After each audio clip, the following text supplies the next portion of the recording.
Hello everyone, welcome to ज्ञान तंतु। आज की इस वीडियो में डिस्कस करने वाले हैं क्लास 10th की साइंस का चैप्टर फर्स्ट। इस चैप्टर का एक पार्ट आपका पहले ही आ चुका है, तो आप अगर फर्स्ट पार्ट नहीं देखा है तो उस पार्ट के लिए आप या तो इस वीडियो का डिस्क्रिप्शन चेक कर सकते हैं या फिर आप चैनल पर चेक कर सकते हैं। आइए देखते हैं आज की इस वीडियो में हम क्या क्या डिस्कस करने वाले हैं। तो आपकी इस चैप्टर का सेकेंड पार्ट रहने वाला है और आपका ये लास्ट पार्ट भी रहने वाला है। इसके बाद आपका ये चैप्टर जो है पूरी तरीके से खत्म हो जाएगा। तो आज के इस चैप्टर में जो हमारे पास पहला टॉपिक रहने वाला है वो देखते हैं। तो टॉपिक में जो हमारे पास बचा हुआ है वो है रासायनिक अभिक्रियाओं के प्रकार। रासायनिक अभिक्रियाओं के प्रकार में हमें पहली जो अभिक्रिया पढ़नी है वो आपके पास रहने वाली है संयोजन अभिक्रिया। दूसरी अभिक्रिया अगर आप देखते हैं तो वो रहने वाली है आपके पास वियोजन अभिक्रिया। तीसरी हमारे पास है विस्थापन, फिर आप देख पा रहे होंगे द्विविस्थापन, और फिर आपके पास है उपचयन एवं अपचयन अभिक्रिया। इसके बाद आपको देखना है उपचयन अभिक्रियाओं का कुछ प्रभाव जो हमें अपने आसपास देखने को मिलते हैं, जिसमें आपके पास पहला संक्षारण है और दूसरी जो है विकृत गंधिता है। तो आइए इस वीडियो को शुरू करते हैं और सारी अभिक्रियाओं को अच्छे तरीके से समझते हैं।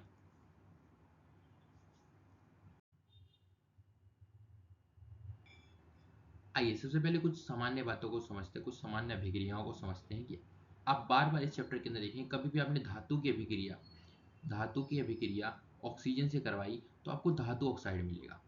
अब इसके लिए आपको पता होना चाहिए कम से कम कि धातु क्या होता है, और ऑक्सीजन तो आपको पता ही होगा।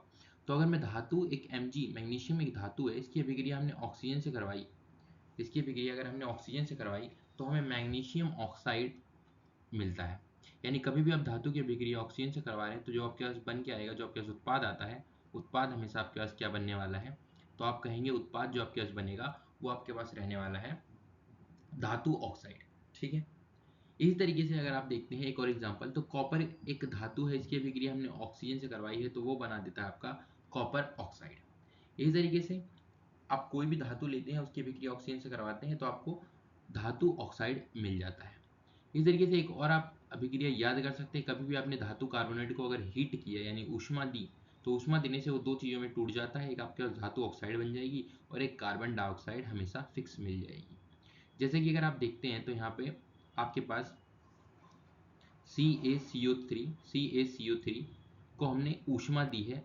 ये आपका जो साइन है ट्राइंगल, ये आपका ऊष्मा का साइन है, ऊष्मा दी है। तो एक तो ये बना रहा है धातु ऑक्साइड यानी कैल्शियम ऑक्साइड, क्योंकि कैल्शियम कार्बोनेट था इसलिए कैल्शियम ऑक्साइड बना, और दूसरा आपके पास कार्बन डाइऑक्साइड मिल जाएगा। ये दो अभिक्रियाओं को अगर आप याद रखते हैं तो ये आपको कई बार रिपीट होती हुई दिखाई देंगी चैप्टर के अंदर। इसके अलावा अवस्था जो है आपको याद रखनी है कि धातु आपको ज़्यादातर जनरली जो देखने को मिलेगा वो सॉलिड ठोस अवस्था में मिलेगा। सिर्फ मरकरी है जो कि आपको लिक्विड अवस्था में देखने को मिलता है रूम टेम्परेचर पर। अगर आपके पास अम्ल है यानी एसिड है, क्षार है या लवण है और आपने उसका विलयन बना दिया है, विलयन का मतलब घोल बना दिया है, तो आपने उसकी जो स्टेट है, उसकी अवस्था है, उसे AQ एक्वस से दिखानी है। और गैस आपके पास कौन कौन सी रहने वाली है, तो अगर आप देखते हैं oxygen, hydrogen, nitrogen, carbon dioxide, SO2, nitrogen dioxide, SO3। ठीक है, ये सब आपकी क्या रहने वाली है, गैस, जिसे आप जी से दिखाएंगे। इन बातों को हम पिछली वीडियो के अंदर भी डिस्कस कर चुके हैं। जल आपको हमेशा लिक्विड अवस्था में मिलेगा, कुछ अगर हम केसेस को छोड़ दें जो कि आपको जनरली चैप्टर थर्ड के अंदर देखने वाला को मिलने वाला है। तो अभी के लिए आपको जो इस स्लाइड में मेन मेन बातें ध्यान रखनी है, एक तो आप लोग ये बात ध्यान रख लेंगे और दूसरी बात आपने ये ध्यान रखनी है, बाकी सब चीज़ें आप एक बार देख लीजिए। आइए देखते हैं आगे हमें क्या पढ़ना है और हम अपनी अभिक्रियाओं को शुरू करते हैं।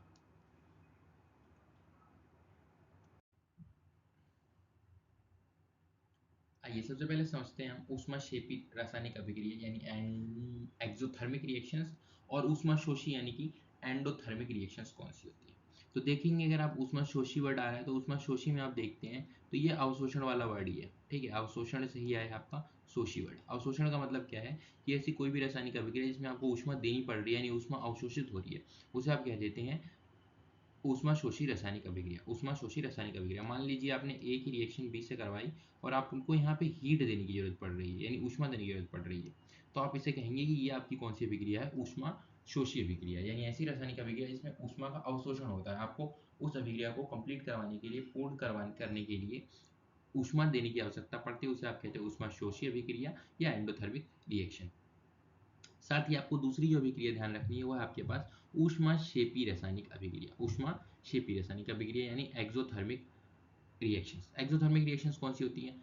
ऊष्माशोषी की जस्ट अपोजिट, जो कि आपकी क्या रहने वाली है, ऐसी रासायनिक अभिक्रिया जिसमें उत्पाद के साथ आपको ऊष्मा देखने को मिलेगी। मान लिया आपने एक ये अभिक्रिया बी से करवाई, और आपको कुछ C+D उत्पाद मिला, तो साथ में आपको क्या मिलेगी? ऊष्मा भी मिलेगी। तो इसे आप क्या कहते हैं? इसे आप कहते हैं ऊष्माक्षेपी रासायनिक अभिक्रिया, यानी ऐसी रासायनिक अभिक्रिया जिसमें आपको उत्पाद के साथ साथ ऊष्मा भी निकलती है। जैसे ये आपका बहुत सिंपल एग्जांपल अगर आप इसमें लिखते हैं, किसी भी चीज़ को आप जला रहे होते हैं, जैसे अभी आप आगे एग्जांपल देखेंगे मैग्नीशियम, की अभिक्रिया हम ऑक्सीजन से करवाते हैं, यानी मैग्नीशियम के रिबन को जला रहे होते हैं। तो जलाने से एक तो मैग्नीशियम पाउडर में कन्वर्ट होता रहता है, साथ के साथ क्योंकि आपको वहाँ ऊष्मा मिल रही है, हीट मिल रही है, तो आप क्या बोलेंगे कि ये अभिक्रिया कैसी अभिक्रिया है? आप कहेंगे ऊष्माक्षेपी रासायनिक अभिक्रिया है। आइए कुछ और एग्जांपल जो कि आपके एनसीईआरटी में मेंशन किए गए हैं उन्हें देखते हैं।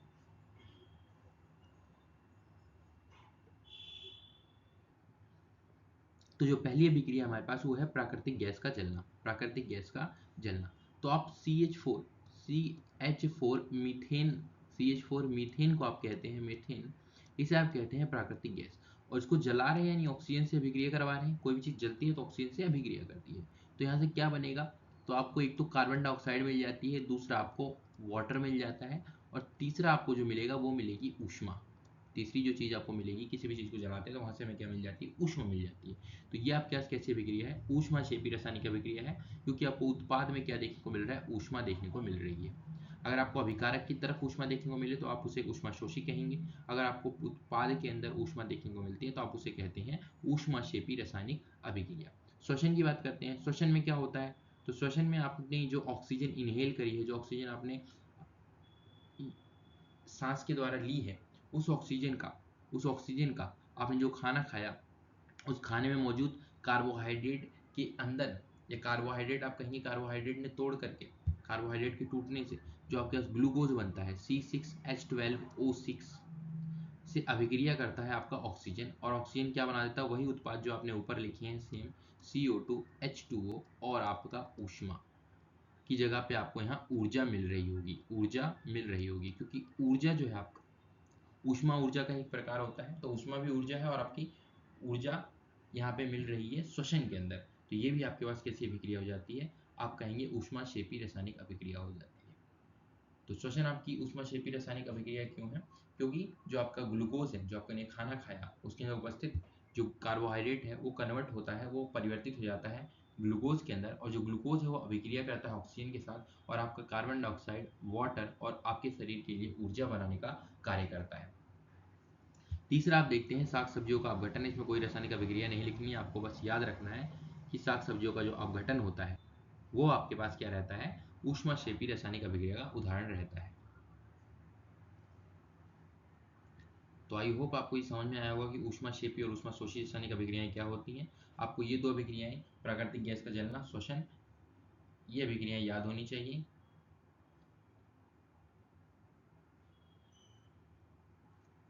बाकी आपको ऊष्माशोषी रासायनिक अभिक्रिया की डेफिनेशन याद अभी आप कर लीजिए, आगे आपको इसके बहुत सारे एग्जाम्पल्स भी देखने को मिलेंगे। साथ ही आप ये याद रखिएगा, कई बार पेपर के अंदर आपसे पूछ लिया जाता है कि श्वसन की संतुलित रासायनिक अभिक्रिया लिखिए, तो वहाँ पे आपको याद रखना है कि 6O2 6CO2 एंड 6H2O, बाकी आप इसे बैलेंस करके भी कर सकते हैं। तो कार्बन डाइऑक्साइड आपको और वाटर प्लस ऊर्जा मिल रही है, कार्बन डाइऑक्साइड, वाटर और ऊर्जा मिलती है अगर आपका श्वसन होता है। तो यहाँ पे आपने ध्यान रखना है 6O2 6CO2 6H2। बाकी अगर आप बैलेंस करना चाहें तो बैलेंस भी कर सकते हैं, आपने पिछली वीडियो में बैलेंस करना भी सीख लिया है।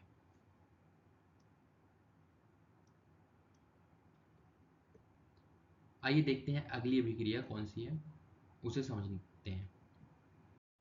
आइए समझते हैं संयोजन अभिक्रिया। संयोजन अभिक्रिया क्या है? अगर आप डेफिनेशन पढ़ते हैं, बाकी से आप कॉम्बिनेशन रिएक्शन कहते हैं। तो ऐसी रासायनिक अभिक्रिया इसमें दो या दो से ज़्यादा आपके पास क्या रहते हैं? अभिकारक, और वो मिलकर के सिर्फ एक ही उत्पाद बना रहे हैं। पहचानेंगे कैसे? देखिए, मान लो ए की रिएक्शन बी से हो रही है और वो सिर्फ एक ही उत्पाद बना पा रहा है। ए और बी आपके अभिकारक हैं, अभिक्रिया करके आपको सिर्फ सी, एक ही उत्पाद देते हैं, एक ही उत्पाद देते हैं, इसका मतलब क्या है, ये आपके पास कौन सी अभिक्रिया रहने वाली है, आप कहेंगे ये संयोजन अभिक्रिया है। जब दो या दो से ज्यादा आपके पास अभिकारक होने चाहिए और मिलकर के सिर्फ एक ही उत्पाद बनाए तो वो आपके पास संयोजन अभिक्रिया रहती है।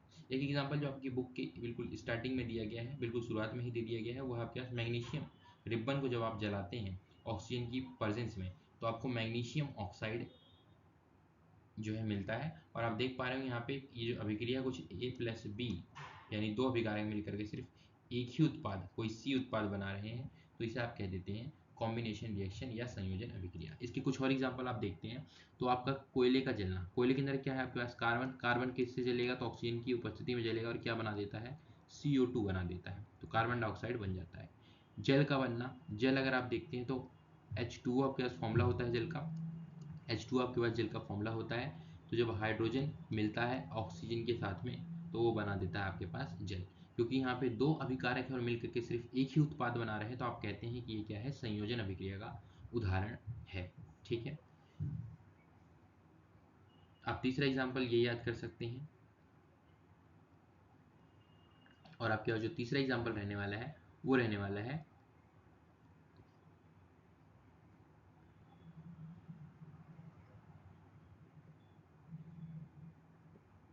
तीसरा एग्जाम्पल जो आपके पास रहने वाला है वो रहने वाला है, आपने अपने घरों में पेंट होता हुआ देखा होगा, सफेदी होते हुए वहाँ पे आप चूने को यूज़ करते हैं, चूहा को आप कहते हैं CaO, चूने को आप क्या कहते हैं, कैल्शियम ऑक्साइड।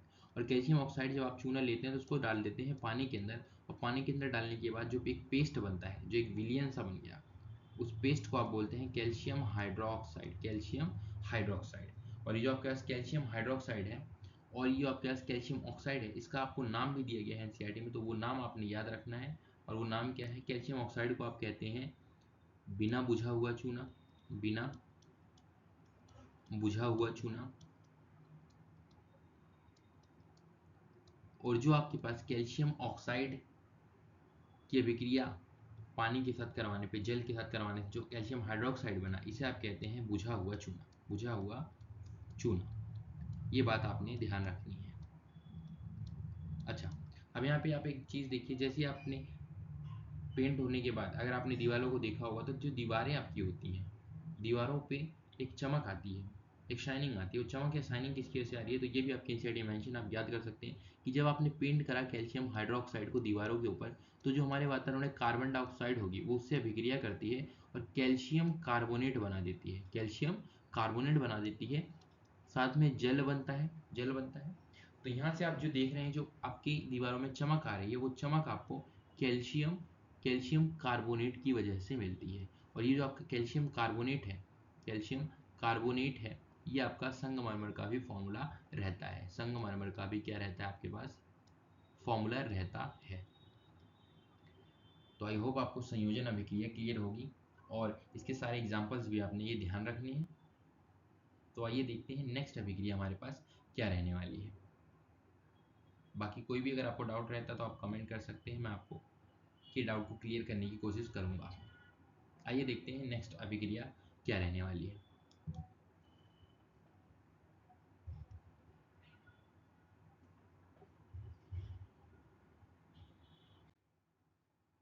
तो जो हमारे पास अगली अभिक्रिया रहने वाली है वो आपकी रहने वाली है अपघटन अभिक्रिया या वियोजन अभिक्रिया। जैसे कि आपको नाम से पता चल रहा होगा, वियोजन मतलब किसी चीज का टूटना, इसे आप बोलते हैं डीकम्पोजिशन रिएक्शन। तो आप समझते हैं यहाँ पे कि एक अभिकारक अगर टूट करके आपको एक से अधिक उत्पाद देता है, एक अभिकारक टूट करके एक से अधिक उत्पाद देता है, आपकी अभिक्रिया पहचानने का तरीका कुछ इस तरीके से रहेगा कि एक ही आपके पास अभिकारक है और वो टूट करके आपको एक या फिर एक से अधिक उत्पाद दे सकता है, तो इसे आप कहते हैं कि ये क्या है, आपके पास वियोजन अभिक्रिया है। तो वियोजन अभिक्रिया यानी टूटना, टूटना मतलब एक अभिकारक होगा और वो टूट करके दो या दो से ज्यादा उत्पाद दे रहा होगा, इसे आप कहते हैं वियोजन अभिक्रिया या अपघटन अभिक्रिया। वियोजन अभिक्रिया के आपके पास तीन प्रकार रहने वाले हैं, तीन प्रकार रहने वाले हैं। आइए देखते हैं वो प्रकार कौन कौन से हैं। तो अगर आप देखते हैं तो पहला जो हमारे पास प्रकार रहने वाला है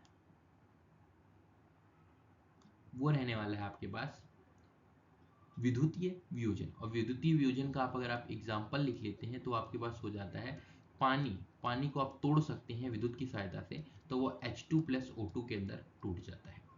ऊष्म वियोजन यानी आपको ऊष्मा देने की जरूरत पड़ रही है, यानी हीट देने की जरूरत पड़ रही है, तो आप देख सकते हैं। एक एग्जांपल आपको मैं अगर बताऊं तो आप याद कर सकते हैं, कैल्शियम कार्बोनेट अभी हमने पीछे पढ़ा है। अगर आप कैल्शियम कार्बोनेट को तोड़ते हैं तो मैंने सबसे पहले स्लाइड पे आपको बताया कि अभी भी धातु कार्बोनेट टूटता है तो वो धातु ऑक्साइड बना देता है और कार्बन डाइऑक्साइड बना देता है। तो ये आपका अभिक्रिया हो गया जहाँ पे आपने ऊष्मीय वियोजन करवाया है। ठीक इसी प्रकार से एक अभिक्रिया आपके पास रहने वाली है कि AgCl सिल्वर क्लोराइड आप कहते हैं, AgCl सिल्वर क्लोराइड कहते हैं। और इसको अगर आप सूर्य के प्रकाश में रखते हैं, सूर्य के प्रकाश में रखते हैं तो सूर्य के प्रकाश में रखने की वजह से इसका वियोजन हो जाता है।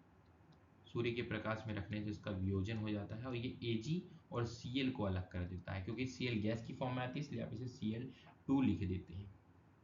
तो AgCl के टूटने से Ag प्लस Cl2 आपको मिलता है। ठीक है, तो ये आपकी कुछ अभिक्रियाएं रहने वाली हैं वियोजन की, जो कि आपको ध्यान रखनी है। ये वियोजन तीन प्रकार से हो सकता है, विद्युत की सहायता से हो सकता है, ऊष्मा की सहायता से हो सकता है, प्रकाश की सहायता से हो सकता है। विद्युत की सहायता से होता है तो आप कहेंगे विद्युतीय वियोजन, ऊष्मा की सहायता से होता है आप कहेंगे ऊष्मीय वियोजन, प्रकाश की सहायता से होता है तो आप कह देंगे प्रकाशीय वियोजन होता है। आइए कुछ और उदाहरणों को देखते हैं और ये जो उदाहरण लिखे अगर इनमें कुछ इंपॉर्टेंट बातें हैं तो उन्हें भी समझने की कोशिश करते हैं। अगर आप एक उदाहरण देख पा रहे होंगे तो यहाँ पे जो आपको इमेज दी गई है, इमेज के अंदर आप गर्म कर रहे हैं, हीट दे रहे हैं किसको, आप कहेंगे फेरस सल्फेट को। फेरस सल्फेट को, फेरस सल्फेट का जो फॉर्मूला होता है वो आपके पास होता है FeSO4 के साथ में डॉट 7H2O, 7H2O यानी 7 पानी के आपको अणु मिलने वाले हैं फेरस सल्फेट के फॉर्मूले में। जैसे ही आप इसे हीट कर रहे हैं, आप हीट करेंगे तो जो आपके पास 7 पानी के अणु हैं वो आपके क्या हो जाएंगे, एवोपोरेट हो जाएंगे, यानी भाप बन करके उड़ जाएंगे।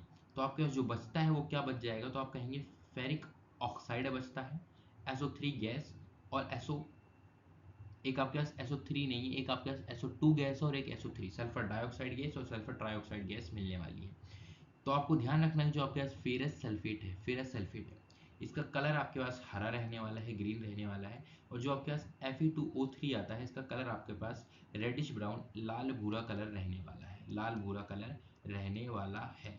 ठीक है, तो ये सेम अभिक्रिया मैं आपको यहाँ लिख करके दे देता हूँ ताकि आपको ज़्यादा बेटर क्लियर हो जाए। तो फेरस सल्फेट को जब आप हीट देते हैं, ऊष्मा देते हैं, तो Fe2O3 आपको मिलने वाला है, फेरिक ऑक्साइड, साथ में SO2 गैस, साथ में SO3 गैस मिलने वाली है। आपको यहाँ से ध्यान रखना है कि जो इसका कलर है वो रहने वाला है लाल भूरा, और जो इसका कलर रहने वाला है वो आपके पास रहने वाला है हरा। तो ये फेरस सल्फेट हरे कलर का होता है, ये आपके पास लाल भूरा कलर रहने वाला है, जिसे आप रेडिश ब्राउन कलर भी कह देते हैं। दूसरी अभिक्रिया आपको देख सकते हैं, अगर यहाँ पे बताता हूँ मैं तो आपको एक और इंपॉर्टेंट अभिक्रिया याद रखनी कि लेड नाइट्रेट, लेड नाइट्रेट आपके पास होता है PbNO3 और इसके बाहर 2, इसे आप कहते हैं लेड नाइट्रेट। जब आप इसे ऊष्मा देते हैं तो ऊष्मा देने के कारण आपके पास लेड ऑक्साइड बन जाता है, NO2 नाइट्रोजन डाइऑक्साइड गैस बन जाती है और ऑक्सीजन गैस बनती है। इसमें जो आपके पास ये नाइट्रोजन डाइऑक्साइड है इसका कलर आपने ध्यान रखना होता है कि ये कलर जो है वो रहता है भूरा। ये कलर आपके पास जो रहता है वो रहता है भूरा कलर, ब्राउन कलर आपके पास रहता है। ठीक है, वियोजन और विघटन अभिक्रिया आपने समझी, इसके तीन प्रकार समझे, कुछ महत्वपूर्ण एग्जांपल्स, कुछ इंपॉर्टेंट एग्जांपल्स आपने देखे। इसके साथ ही आपके पास जो तीसरा एग्जांपल रहने वाला है वो आपके पास रहना है AgBr, AgCl जैसे आपने देखा इसी तरीके से AgBr होता है। और जब इसे सूर्य का प्रकाश देते हैं, जिसे आप UV भी बोल सकते हैं, सूर्य का प्रकाश देते हैं तो वो Ag प्लस Br2 के अंदर टूट जाता है। और आप इस अभिक्रिया को, इस पर्टिकुलर अभिक्रिया का उपयोग करते हैं ब्लैक एंड व्हाइट फोटोग्राफी, जिसे आप कहते हैं श्वेत श्याम, श्वेत श्याम फोटोग्राफी के अंदर, श्वेत श्याम फोटोग्राफी के अंदर आप उपयोग करते हैं इस अभिक्रिया का। तो ये आप ध्यान रखेंगे। एक और छोटी सी बात जो आपको ध्यान रखनी कि AgCl जो है उसका कलर आपके पास रहता है श्वेत यानी सफ़ेद। ठीक है, वाइट कलर रहता है, और जब ये टूट जाता है सूर्य के प्रकाश में तो आपको जो कलर मिलता है वो मिलता है धूसर, जिसे आप कहते हैं ग्रे कलर। ठीक है, धूसर यानी ग्रे कलर मिलता है। ठीक है, तो कई बार इस प्रकार से भी आपसे क्वेश्चन पूछ लिया जाता है कि क्या होगा यदि हम सिल्वर क्लोराइड को सूर्य के प्रकाश में रखते हैं। तो आपको पता है कि सिल्वर क्लोराइड का क्या हो जाएगा, आप कहेंगे वियोजन हो जाएगा, और जो सिल्वर क्लोराइड पहले श्वेत कलर का था वो श्वेत रंग उसका परिवर्तित हो जाएगा धूसर यानी ग्रे कलर में। तो व्हाइट से किस में कन्वर्ट हो गया, आप कहेंगे ग्रे कलर में कन्वर्ट हो गया। आई होप आपने वियोजन अपघटन अभिक्रिया को अच्छी तरीके से समझ लिया है। ठीक इसी प्रकार से आप यहाँ पर एक चीज़ और बता सकते हैं, वो क्या रहने वाली है आपके पास, क्योंकि फेरस सल्फेट जो आपके पास है, फेरस सल्फेट जो आपके पास अभिक्रिया रहने वाली है, इस अभिक्रिया के अंदर आपको ऊष्मा देनी पड़ रही है, तो ऊष्मा देने वाली अभिक्रियाओं को आप क्या कहते हैं, आप कहेंगे ये ऊष्मा शोषी अभिक्रिया है, ये आप कहेंगे ऊष्मा शोषी है। ठीक है, यहाँ भी आपको ऊर्जा देने की जरूरत पड़ रही है तो ऊष्मा शोषी है। ये सभी अभिक्रियाएं आपकी ऊष्मा शोषी अभिक्रियाएं हैं। यानी आप कह सकते हैं कि वियोजन अभिक्रियाएं जो हैं आपके पास, वो एक प्रकार से सभी की सभी अभिक्रियाएं ऊष्मा शोषी अभिक्रियाएं कही जा सकती हैं। ठीक है, तो आपको ये बात भी ध्यान रखना है। तो वियोजन अभिक्रियाएं आपको, क्योंकि वहाँ पे आपको ऊर्जा देनी पड़ेगी एक अभिकारक को तोड़ने के लिए उत्पाद में, तो आप उसे कहते हैं कि ये ऊष्मा शोषी अभिक्रिया भी होती है। आइए समझते हैं अगली अभिक्रिया को। आगे हमें समझनी है विस्थापन अभिक्रिया, लेकिन उसके लिए आपको पता होनी चाहिए अभिक्रियाशीलता श्रेणी, और ये आपको याद करनी है। अभिक्रियाशीलता श्रेणी आप देख सकते हैं, ये आपके पास कुछ तत्व लिखे हुए हैं। अगर आप नीचे जाएंगे तो अभिक्रियाशीलता घटती जाएगी, तत्वों की अभिक्रियाशीलता घटती जाएगी, और आपके पास जो तत्व जितना ऊपर है वो उतना ज़्यादा अभिक्रियाशील है। ठीक है, तो अगर मैं आपको बताता हूँ, इसको याद करने का एक आपके पास ये ट्रिक रहने वाली है कि काशी नाथ का माली आलू जरा फीके पकाता है क्योंकि होगा एज्ड, और यहाँ से आप इसे याद कर सकते हैं। बाकी इसके लिए और भी कई सारे ट्रिक्स, कई सारे तरीके होते हैं, आप उन्हें भी उपयोग कर सकते हैं, यूज कर सकते हैं। तो अगर आप यहाँ पे देखते हैं तो यहाँ से आप के उठा सकते हैं, यहाँ से एन, यहाँ से सी ए, ये आपको थोड़ा सा याद रखना है। माली के लिए आप एम जी मैग्नीशियम, यहाँ से आप ए एल, यहाँ से आपको जिंक याद रखना है, यहाँ से एफ याद रखना है, यहाँ से पीबी लेड याद रखना है में एच याद रखना है, क्योंकि इसे सिर्फ क्यू, एच जी से आपने याद रखना है। उसके बाद एज्ड में ए जी और फिर ए यू आपके पास रहने वाला है गोल्ड। ठीक है, ये आप ध्यान रखेंगे। विस्थापन अभिक्रिया है क्या, तो आप कहते हैं कि जब कोई अधिक अभिक्रियाशील तत्व कम अभिक्रियाशील तत्व को उसके यौगिक, ये आपके पास क्या दे रखा है, एक फॉर्मूला दे रखा है, तो इसे आप कहते हैं यौगिक। जब दो या दो से ज़्यादा तत्व मिल जाते हैं तो क्या बना देते हैं, यौगिक बनाते हैं। तो यहाँ पे एक लेड आ गया और दो क्लोरीन आ गई, तो इसकी वजह से यहाँ पे क्या बन गया, एक तत्व बन गया। तो ये जो तत्व जिन्होंने मिलकर के ये यौगिक बनाया हुआ, ये क्या बन गया आपके पास, यौगिक बन गया। तो यहाँ पे टोटल 3 तत्व रहते हैं, एक आपके पास लेड है और 2 क्लोराइड रहने वाले हैं, और जो जो क्लोराइड है वो 2 क्लोराइड मिलकर के आपका लेड क्लोराइड बनाते हैं। तो ये आपके पास यौगिक रहने वाला है, और जो यौगिक है आपके पास, ये यौगिक में उपस्थित है आपके पास लेड, और इधर आपके पास उपस्थित है Fe।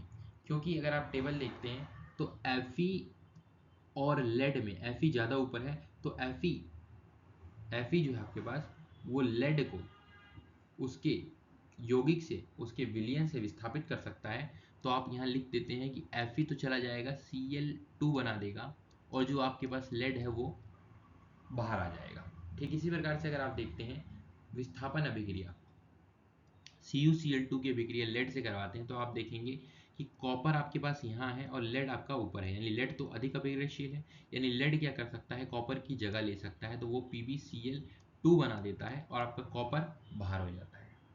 इसी तरीके से अगर आप एल्यूमिनियम सल्फेट की कॉपर से अभिक्रिया करवाते हैं, तो कॉपर तो बहुत नीचे है, अगर आप देख पा रहे होंगे कॉपर आपका पास बहुत नीचे है, लेकिन आपके पास एल्यूमिनियम देखोगे तो आप वो बहुत ऊपर है। तो एल्यूमिनियम क्या कर सकता है, क्या आप कहेंगे ये अभिक्रिया होगी, तो आप कहेंगे ये अभिक्रिया संभव नहीं है, क्योंकि एल्यूमिनियम कॉपर से अधिक अभिक्रियाशील है, वो कॉपर को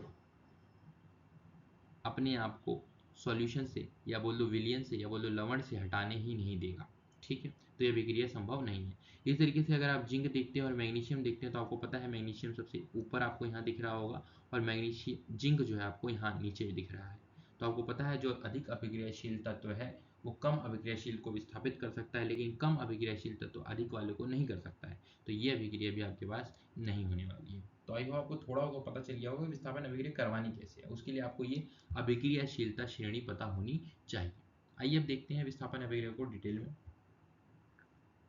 तो सबसे पहले आप देख लीजिए विस्थापन अभिक्रिया, जिसे आप डिस्प्लेसमेंट रिएक्शन कहते हैं। विस्थापन अभिक्रिया क्या होता है, जब कोई अधिक अभिक्रियाशील तत्व कम अभिक्रियाशील तत्व को उसके यौगिक, यानी आप जो फॉर्मूला देख रहे हैं उस फॉर्मूले की बात कर रहे हैं हम, उसके यौगिक या फिर विलयन से विस्थापित कर देता है, तो आप इसे कहते हैं कि आपके पास विस्थापन अभिक्रिया है। जैसे एक बहुत इंपॉर्टेंट एग्जाम्पल आपके सामने लिखा है, Fe जो है आपके पास और कॉपर सल्फेट की अभिक्रिया होगी। अगर आप पीछे टेबल चेक करते हैं या आपने वो सीरीज नोट की है, तो Fe आपकी अधिक अभिक्रियाशील है कॉपर से, तो तो वो कॉपर की जगह ले लेता है इसके सॉल्यूशन में। जैसे आपने इस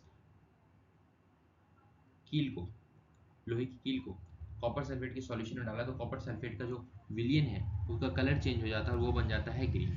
तो यहाँ से आपको ये भी ध्यान रखना है कॉपर सल्फेट का जो कलर होता है वो आपके पास ब्लू होता है, नीला होता है, जबकि फेरस सल्फेट का कलर अभी आपने पीछे भी देखा है वो रहता है हरा।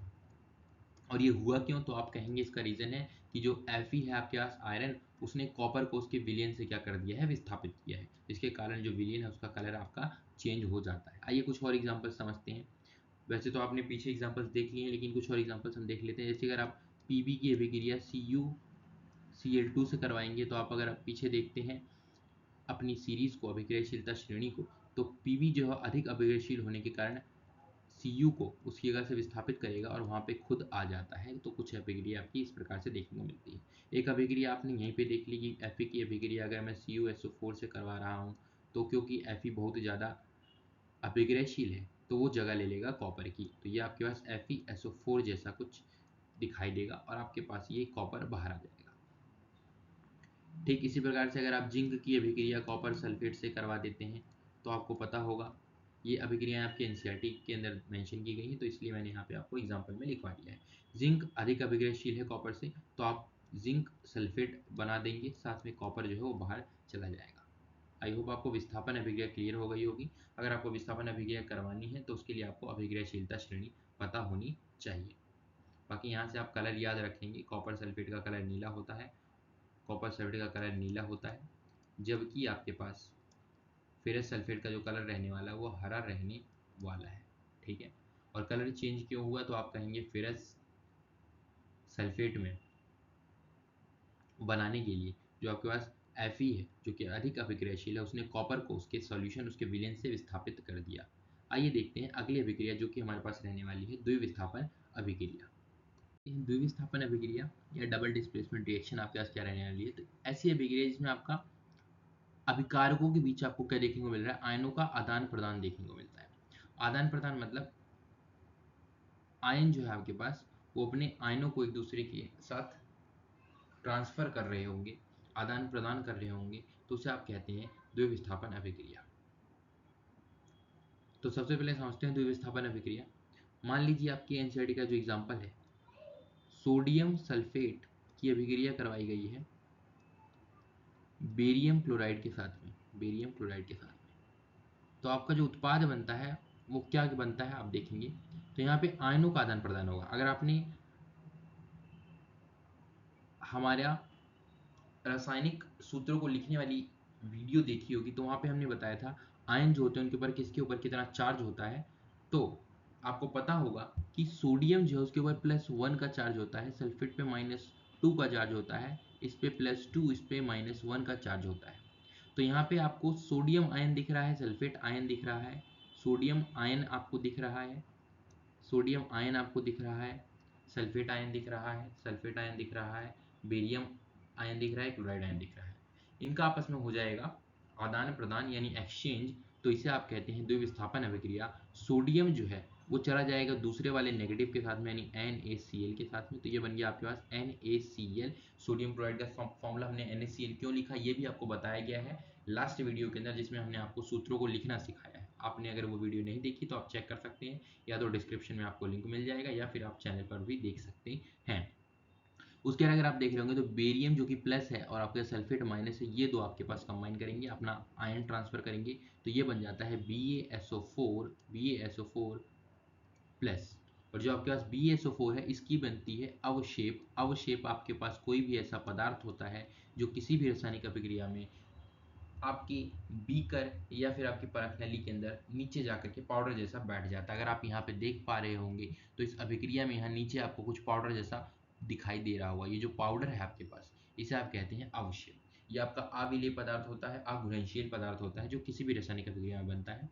तो ऐसी कोई भी रासायनिक अभिक्रिया जहाँ पे अवशेप का निर्माण होता है उसे आप कहते हैं अवशेपण अभिक्रिया। तो यानी कि ये जो आपके पास एग्जाम्पल लिखा गया है ये द्विविस्थापन का एग्जाम्पल तो है ही है, साथ के साथ आपका ये अवक्षेपण अभिक्रिया का भी एग्जाम्पल रहने वाला है। BaSO4 ये आपके पास सफ़ेद अवक्षेप बनता है, ये आपने ध्यान रखना है।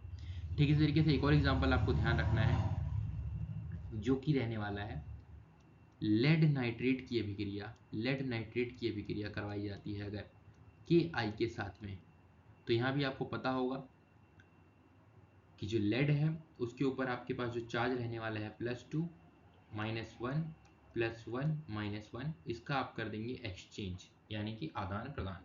तो आपके पास बन जाता है Pb चला जाएगा आपका I के साथ में, तो फॉर्मूला बन जाएगा PbI2 लेड आयोडाइड प्लस आपके पास KNO3।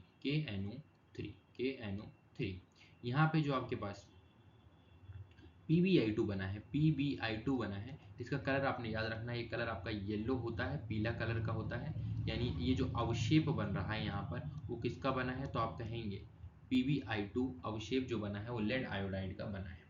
आई होप आपको द्विविस्थापन अभिक्रिया समझ में आ गई होगी, साथ में आपको अवक्षेपण अभिक्रिया समझ में आ गई होगी। अगर आपको सूत्रों को लिखने में दिक्कत हो रही है तो आप हमारी जो वीडियो हमने बताई है उसे चेक कर सकते हैं, देख सकते हैं। बाकी आपको इन सभी चैप्टर्स के अंदर पहले जो हमारे 4 चैप्टर रहने वाले हैं यहाँ पे आपको बहुत सारे सूत्र देखने को मिलेंगे, तो बेहतर होगा अगर आप सूत्रों को लिखना सीख लें या इन्हें याद कर लें। आइए देखते हैं हमारी अगली अभिक्रिया। तो हमारी अगली अभिक्रिया रहने वाली है उपचयन और अपचयन। उपचयन अगर आप सिंपल सी भाषा में समझना चाहते हैं तो उपचयन का मतलब है अगर आप कहीं भी किसी भी रासायनिक अभिक्रिया के अंदर ऑक्सीजन आपको किसी यौगिक में जुड़ता हुआ दिखाई दे या फिर हाइड्रोजन हटता हुआ दिखाई दे, कोई भी एक चीज़ अगर आपको दिखाई दे रहा है तो आप कहेंगे यहाँ पे उपचयन हुआ है। ठीक है, जैसे अगर आप एक एग्जाम्पल देखें तो आपको यहाँ एक एग्जाम्पल दिया गया है, कॉपर के साथ में ऑक्सीजन जुड़ा। ठीक है, पहले कॉपर अकेला था, कॉपर के साथ में कोई भी ऑक्सीजन वगैरह नहीं लगा है, लेकिन जैसे आप देखते हो दूसरी तरफ उत्पाद में तो कॉपर के साथ ऑक्सीजन लग गया, यानी कॉपर का आप कहेंगे क्या हो गया, तो आप कहते हैं ऑक्सीडेशन हो गया, यानी उपचयन हो गया, ऑक्सीडेशन हो गया। आप थोड़ा सा ध्यान रखेंगे, कॉपर का कलर जो होता है वो लाल भूरा यानी भूरे कलर का होता है, और जैसे आप उसकी ऑक्सीजन से अभिक्रिया करवाते हैं और उसे ऊष्मा देते हैं, आप हीट देते हैं, तापन करते हैं, तो इसे उसका कलर हो जाता है, उस पे काले कलर का एक परत चढ़ जाती है, काले रंग की एक परत चढ़ जाती है। तो आपको पता होना चाहिए जो कॉपर है इसका कलर आपके पास भूरा होता है, ब्राउन होता है, जबकि जो कॉपर ऑक्साइड का कलर है वो आपके पास काला रहने वाला है, यानी ब्लैक रहने वाला है। ठीक है, ये आपने ध्यान होना चाहिए। तो यहाँ से अगर आप इसका एक एग्जांपल देखना चाहें उपचयन का, तो कॉपर की अगर आप ऑक्सीजन से अभिक्रिया करवा देते हैं, तो आपको मिल जाता है कॉपर ऑक्साइड। ये आपकी एग्जांपल है उपचयन अभिक्रिया का। कॉपर का कलर आपको बता दिया है ब्राउन रहने वाला है, जबकि आपकी कॉपर ऑक्साइड का कलर ब्लैक रहने वाला है। ठीक है, अगर आगे आप देखते हैं तो आपको बताया हुआ है किसी रासायनिक अभिक्रिया में अगर उपचयन का उल्टा हो रहा है, यानी कि ऑक्सीजन हटता हुआ दिख रहा हो या फिर हाइड्रोजन जुड़ता हुआ दिख रहा हो, तो उसे आप कहते हैं अपचयन अभिक्रिया। एग्जाम्पल आप देख सकते हैं, अपचयन को इंग्लिश में आप रिडक्शन कह देते हैं, तो रिडक्शन आपको यहाँ देखने को मिलता है।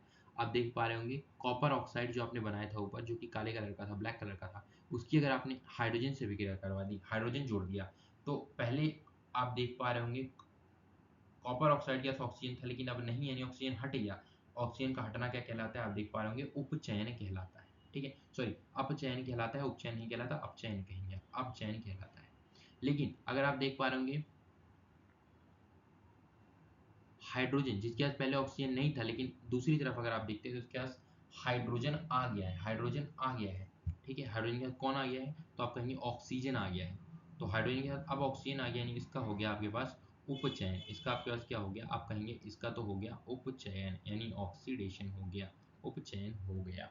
ठीक है, और ऐसी रासायनिक अभिक्रियाएं जिसमें आपको उपचयन और अपचयन दोनों देखने को मिल रहे हैं, ऐसी रासायनिक अभिक्रियाओं को आप कहते हैं रिडॉक्स अभिक्रिया या उपचयन अपचयन अभिक्रिया। ठीक है, ऐसी रासायनिक अभिक्रिया जिसमें आपको उपचयन अपचयन दोनों देखने को मिलेगी उसे आप कहते हैं रिडॉक्स अभिक्रिया या फिर उपचयन अपचयन अभिक्रिया। तो आपको उपचयन अपचयन देखना आ गया होगा, उपचयन अपचयन की परिभाषा पता चल गई होगी और आपको इसके एग्जाम्पल्स भी पता चल गए होंगे। तो आइए देखते हैं हमारे पास अगला टॉपिक क्या रहने वाला है। तो आगे आप देखते हैं एक छोटा सा क्वेश्चन दिया गया है, इस क्वेश्चन को आप कर सकते हैं। यहाँ पे आपको पहचानना है कौन सा यौगिक, कौन सा पदार्थ अपचयित हो रहा है, कौन सा पदार्थ उपचयित हो रहा है। तो अगर आपको देखने का बहुत ही सिंपल तरीका पता है कि यहाँ पे आप देख रहे हैं MnO2, मैग्नीज के साथ में, Mn के साथ में ऑक्सीजन है लेकिन यहाँ नहीं है, तो ऑक्सीजन का हटना आपका कहलाता है अपचयन। तो ये हो गया इसका अपचयन। यहाँ आप हाइड्रोजन देख रहे होंगे, इसके बाद में क्लोरीन है, लेकिन जैसे आप दूसरी तरफ जाएंगे इसके पास ऑक्सीजन आ गया, मतलब HCl का आपका क्या हो जाता है, हाइड्रोक्लोराइड का HCl का आपके पास क्या हो गया, उपचयन हो जाता है, हाइड्रोक्लोरिक एसिड का उपचयन हो जाता है, MnO2 का क्या हो गया, अपचयन हो जाता है। एक छोटी सी बात आप ध्यान रखेंगे, जिसका उपचयन होता है उस ऐसे पदार्थ, या बोल लो आप ऐसे यौगिक जिसका उपचयन हो रहा है, ऐसे तत्व ऐसे यौगिक जिसका उपचयन हो रहा है उसे आप कहते हैं अपचायक, अपचायक, या फिर जिसका अपचयन हो रहा है उसे आप कहते हैं उपचायक। कुछ पदार्थ होते हैं, ठीक है, जो आप याद रख लेंगे, अपचयन जिसका होता है उसे आप कह देते हैं उपचायक, और जिसका उपचयन होता है उसे आप कह देते हैं अपचायक, ठीक है।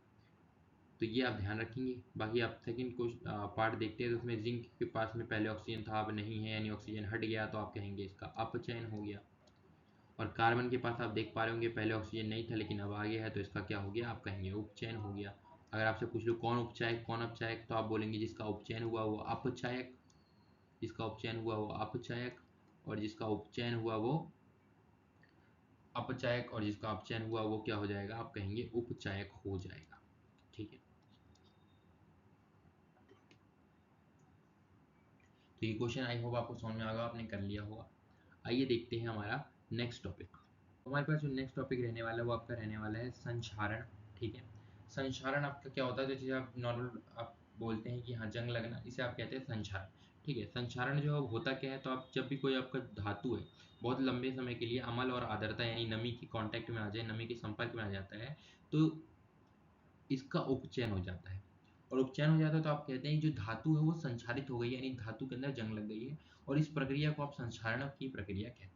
इस प्रक्रिया को आप संक्षारण की प्रक्रिया कहते हैं। अलग अलग अगर आप धातु देखते हो तो उसमें जो जंग है यानी कि संक्षारण है उसका कलर अलग अलग रहता है। जैसे कि आप लोहा देखते हैं तो लोहे में आपको भूरे कलर का देखने को मिलता है, चांदी के अंदर आपको काली परत देखने को मिलती है संक्षारण की वजह से, तांबे में आपको हरी परत संक्षारण की वजह से देखने को मिलती है। नुकसान क्या क्या होते हैं, तो आप देखते हैं जो भी हमारे पास पुल लोहे की रेलिंग वगैरह है, जहाज धातुएं से बनी होती है, उनका हर साल काफ़ी ज़्यादा नुकसान होता है और उन्हें ठीक करवाने में बहुत ज़्यादा गवर्नमेंट को पैसा खर्च करना पड़ता है। बचाव के तरीके आप देख सकते हैं, तो आप पेंट कर सकते हैं, ग्रीस की मदद ले सकते हैं, ग्रीस की सहायता से आप ग्रीस लगा सकते हैं। ये सब लेपन आपका क्या होता है कि किसी भी धातु के ऊपर, किसी भी धातु के ऊपर अगर आप जस्ते यानी जिंक की परत चढ़वा देते हैं, जस्ते की परत चढ़वा देते हैं, तो इसे आप कहते हैं यशद लेपन, ठीक है। किसी धातु के ऊपर जस्ते की परत चढ़वाना कहलाता है यशद लेपन। ये कुछ तरीके जिससे आप बचाव कर सकते हैं। ये आपका उपचयन अभिक्रियाओं के प्रभाव का पहला जो है रहने वाला है संक्षारण, ठीक है। आइए नेक्स्ट सेकेंड देखते हैं विकृत गंधिता। तो विकृत गंधिता समझते हैं क्या है, तो विकृत गंधिता जितना भी आपका तेलीय पदार्थ है या फिर आप बोल सकते हैं वसा युक्त पदार्थ है जिसके अंदर ऑयल होता है, ऐसे खाद्य पदार्थों अगर ऑक्सीजन के संपर्क में आ जाते हैं तो ऑक्सीजन के संपर्क में आने से इनका हो जाता है उपचयन, और आप कहते हैं जो पदार्थ है वो विकृत गंधी हो गए हैं, जिसकी वजह से इनका रंग गंध और आपका देखने को मिलता है स्वाद में परिवर्तन। इस प्रक्रिया को आप विकृत गंधिता कहते हैं, जिसके कारण आपका भोजन जो खाने योग्य नहीं रहता है। अगर आप इसे खाते हैं तो आपको नुकसान हो सकता है। कारण क्या होता है खराब होने का, तो आपको पता चल चुका है कि तेल जो है या वसा है उसका उपचयन हो जाता है, जिसकी वजह से जो भोजन है खाना है वो खराब हो जाता है। बचाव के तरीके आप देखिए, प्रतिऑक्सीकारक का आप उपयोग कर सकते हैं। प्रतिऑक्सीकारक क्या, ऐसे कुछ पदार्थ जो ऑक्सीकरण को उपचयन को रोकते हैं, उपचयन का दूसरा नाम होता है ऑक्सीकरण, तो ऐसे कुछ पदार्थ जो आपके ऑक्सीकरण को रोक दें उन्हें आप कहते हैं प्रतिऑक्सीकारक। दूसरा, आप जो आपके पास खाने का पदार्थ है उसे आप वायु रोधी बर्तनों में रखें, आप ऐसे कंटेनर के अंदर रखें जहाँ पर वायु यानी ऑक्सीजन के कांटेक्ट में आपका खाद्य पदार्थ ना आए। इसके साथ ही आपने देखा होगा जो हमारे पास स्नैक्स वगैरह होते हैं उसके अंदर आप क्या, ऑक्सीजन को हटा करके, ऑक्सीजन गैस को हटा के नाइट्रोजन गैस भरी जाती है ताकि उन पदार्थों का, उन खाद्य पदार्थों का उपचयन ना हो। आई होप आपको ये जो वीडियो है, ये चैप्टर है, इस वीडियो की हेल्प से क्लियर हुआ होगा। बाकी अगर कोई भी डाउट है तो आप कमेंट करेंगे, मैं आपके डाउट्स को क्लियर करने की कोशिश करूँगा।